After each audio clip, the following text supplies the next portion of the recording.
Good evening, Fred Blanchard here, Adrenaline Motorsports. You're listening to AdrenalineRadio.com. One of the other things that I wanted to talk about was I also visited Shelby Engineering. My purpose of being there was, again, to see how the production was on the B&B Performance Parts engine blocks and where they stood in order and if everything is going on there. And we found that some of those pan rails were delivered, and so that enhances the block production. That'll help it quite a bit.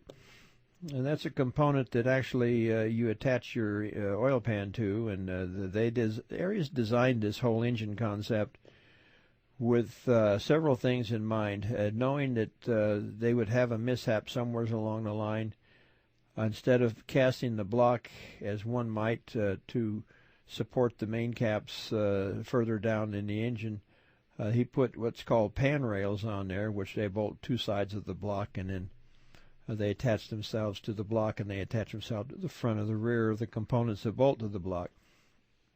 And if a mishap occurs, like a connecting rod comes loose and decides to come out the side of the block, it really doesn't come out the block, it comes out the pan rail. So a pan rail can be replaced, and you can put your motor back together again and hopefully make it to the next go-around.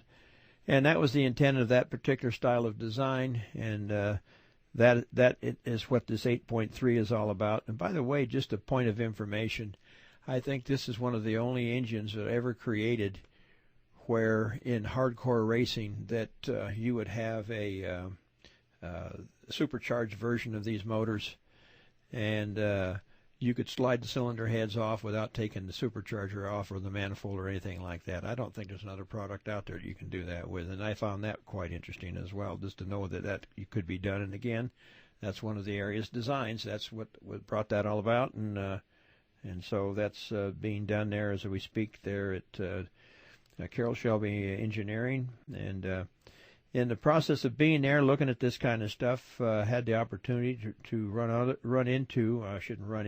visit with Don Ferguson, none other than Don Ferguson, and his forte. He builds the Arden Ford flathead Arden head kits for the Arden Ford. He also builds the inline GMC 6-cylinder 12-port heads, or cross-flow heads to you folks, I guess. And his latest project, of course, is a 426 Chrysler that he has redesigned.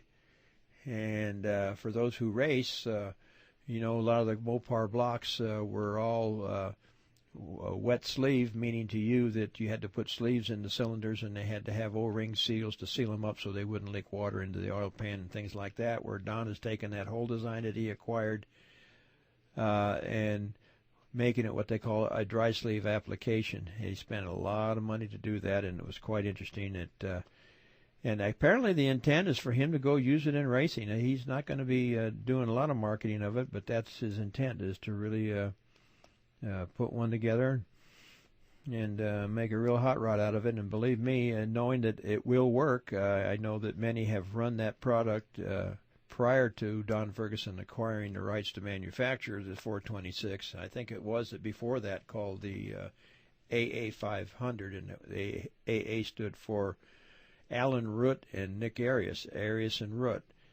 And that's how this project came about, and that was really a big deal at the time, and that it kind of over the years kind of fell by the wayside, because I think during that period of time when these cast blocks were being made, they were going to billet block, and then they end up going to a forged application. But nonetheless, they're still out there. They're running nostalgia fuel, and I think this is where this market is going to go with this particular casting. And one of the other interesting things that was brought about is that with B&B Performance having a block there on display for mock-up purposes, the question was asked in regards to the casting process, and I think Don Ferguson may be considering that, because what B&B Performance did was utilize aircraft technology, government-funded aircraft technology, to do what's called the HIP process. And what that consists of is taking a cast component and solidifying the molecular structure to make it as strong as what would be called a billet component. And it's done through several processes prior to the heat treat. Quite an interesting step to do, but it proves that it is quite strong, and the proof of that is when it gets machined. Once it's gone through that process, it machines like a high-end metal other than a piece of aluminum. So I thought that was real interesting, and Don Ferguson is thinking about doing that as well. So I thought that was an interesting thing to talk about.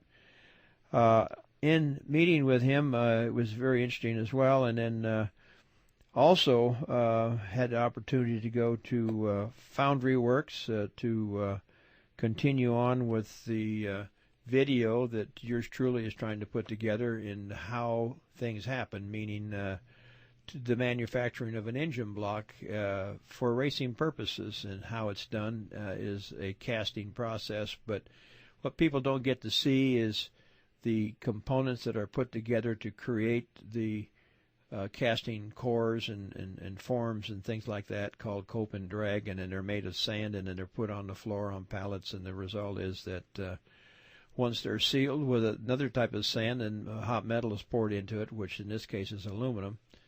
And so all this process is being videoed, and after it's all edited and everything like that, we're going to find that it's going to either be presented in one form or another, but and that's the intent of Adrenaline Motorsports here, is that we're going to start presenting things of this kind. We'll do the audio part of it first, of course, and then if we find a medium in which to present the video part, we will. And like I say, there's several entities out there that we can do that on. But the first project was, of course, how to assemble and build an engine, where the block comes from, and then from that process of all the casting components, then it goes to the machine process and assembled with all the related components that goes into it at the machining process, such as cylinder sleeves and main caps and hardware and drilled and tapped and all of that. Then it goes to the assembly process, which is a high-end machine engine builder will be putting something like this together. And then after it's all put together, it gets the dyno test. And you're going to see all that. We're going to be able to put that together, and that's our goal for this year, is to show and tell and how it happens, kind of a thing. And that's the intent. And the next process is that we're going to show how camshafts are made, show how pistons are made. We're going to go to all these areas where you can see engine components in their earliest stages and how they come out and how they're finished and what they're doing and the testing thereof. And some of it will be highly technical and some of it won't. We're going to try and keep it basic, where you get the idea that they pour metal in a mold and out comes this engine block, and that's kind of what it's going to be. So